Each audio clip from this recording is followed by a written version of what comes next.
मित्रों नमस्कार। आज मैं आपको भगवान बुद्ध का एक प्रसंग सुनाने जा रहा हूँ, जिसे सुनकर के निश्चय ही आपको एक खुशी होगी और आपको एक नई जानकारी मिलेगी कि जीवन में हमें कैसे रहना चाहिए और दोष वास्तव में किस में है, खुद में है या संसार में है। यह निर्णय आज हम कर पाएंगे यह कहानी सुनने के बाद। गौतम बुद्ध के यहाँ एक शिष्य रहता था। शिष्य शरीर से लंबा था, उसके दांत थोड़ा बड़े बड़े थे, शरीर थोड़ा बेडौल था, जिसे देखकर लोग हंसा करते थे। लेकिन वो शिष्य बड़ा ज्ञानी था। एक बार वह गौतम बुद्ध से कहता है कि हे महात्मा, हम संसार घूमना चाहते हैं, संसार को देखना चाहते हैं, ये संसार कैसा है, अतः हमें आज्ञा दें कि हम संसार घूम सकें। गौतम बुद्ध ने कहा कि हे शिष्य, तुम मत जाओ, तुम्हें देख करके लोग हंसेंगे। तो शिष्य ने कहा कि गुरुदेव, हो गए, हंस लेंगे, हंसना बुरी बात नहीं है। अगर मेरा शरीर किसी के मनोरंजन का विषय है तो ये तो अच्छी बात है, मुझ पर कोई धूल मिट्टी तो नहीं डालेगा, हंस लेंगे, कोई बात नहीं। तो गौतम बुद्ध ने कहा कि बेटा, कुछ ऐसे लोग भी मिलते हैं जो तुम पर धूल मिट्टी डालेंगे। बोले हो गया गुरुदेव, धूल मिट्टी डाल लेंगे, लाठी डंडा से तो नहीं मारेंगे, पत्थर तो नहीं मारेंगे। तो गौतम बुद्ध ने कहा कि हे शिष्य, कुछ लोग ऐसे भी हैं दुनिया में जो लाठी डंडा भी मारेंगे, पत्थर भी मारेंगे, तो क्या करोगे? शिष्य ने कहा गुरुदेव, कोई बात नहीं, होगा, मार लेंगे, तीर तलवार तो नहीं मारेंगे, जान तो बचा देंगे ना।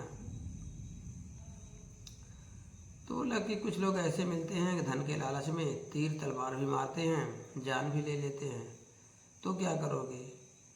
तो शिष्य ने बड़ी ऊंची बात कही कि हे भगवान, इस संसार में जब तक जिंदा रहो कष्ट ही कष्ट हैं, मैं मर जाऊंगा, मुक्त हो जाऊंगा, जो मुझे मार देगा वह मेरे लिए सबसे प्रिय व्यक्ति होगा।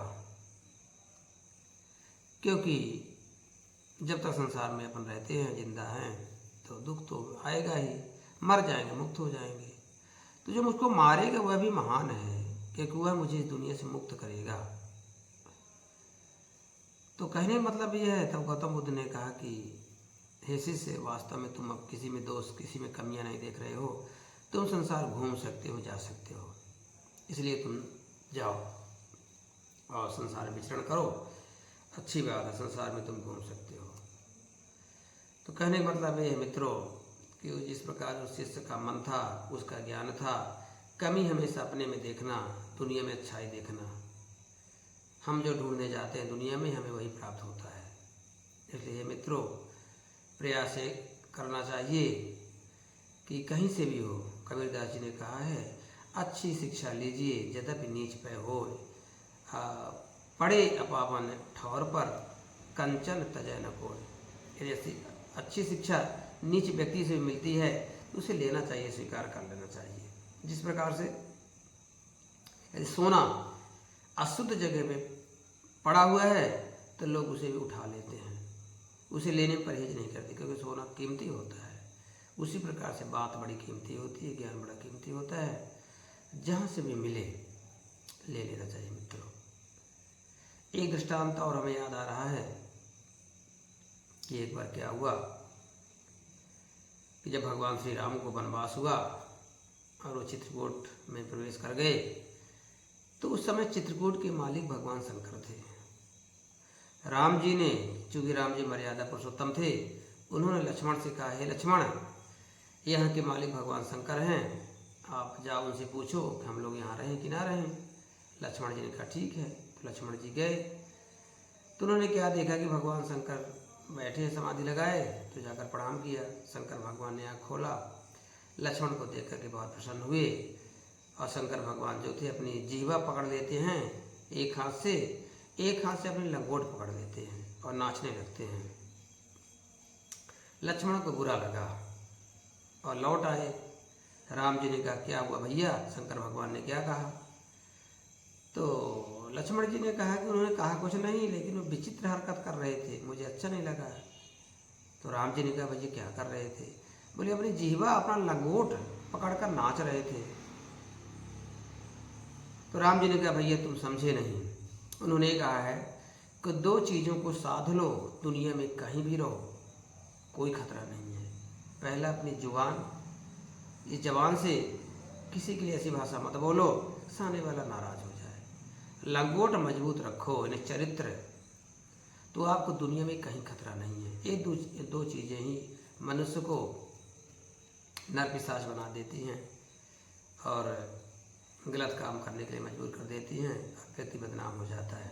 तो मैं तो चरित्र और अपनी जो जुबान है, जीवा है, वाणी है, यदि उस पर हमने संयम कर लिया तो दुनिया में कहीं कोई खतरा नहीं है मित्रों। तो सोचिए भगवान की परीक्षा हुई है, तो कहने का मतलब यही है, आप कहीं भी रहिए, भाषा अच्छी बोलिए और चरित्र को सुरक्षित रखिए, तो जहाँ भी रहेंगे आपको सफलता निश्चय ही मिलेगी। कहा भी गया है कि ऐसी वाणी बोलिए मन का आपा खोए और उनको शीतल करे आपो शीतल होए। यदि वाणी हम मीठी बोलेंगे, अच्छी बोलेंगे, तो अपना मन भी खुश होगा, सामने वाला भी खुश होगा। चरित्र अच्छा रहेगा तो हमारी एक पहचान होगी, हमारा नाम होगा, लोग हम पर विश्वास करेंगे और हम उत्तरोत्तर सफल होते चलेंगे जीवन में। इसलिए मित्रों, हमने आज आपको छोटी छोटी दो कहानियाँ सुनाई। एक कहानी का उद्देश्य था कि कमी अपने में देखें और दूसरी कहानी का उद्देश्य था कि दो चीज़ों पर संयम होना चाहिए, वाणी और चरित्र में, तो आपको कहीं कोई खतरा नहीं मित्रों। तो हमारे यह वीडियो आपको कैसा लगा, ये बातें कैसी लगी, और भी जो मन में आपके कोई प्रश्न हो, कोई बातें हों, तो आप हमसे पूछ सकते हैं। हमें खुशी होगी कि आपने हमें अपना समझा और चर्चा की, बातों को पूछा। जहाँ भी आपको संशय हो तो आप पूछ सकते हैं, मैं बराबर आपकी बातों का जवाब दूंगा। इस वीडियो को लाइक करें, सब्सक्राइब करें और भी लोगों को जोड़ें, जिससे कि ज्ञान का प्रचार प्रसार हो सके मित्रों। ठीक है, आज यहीं बात को समाप्त करते हैं। जय श्री राम।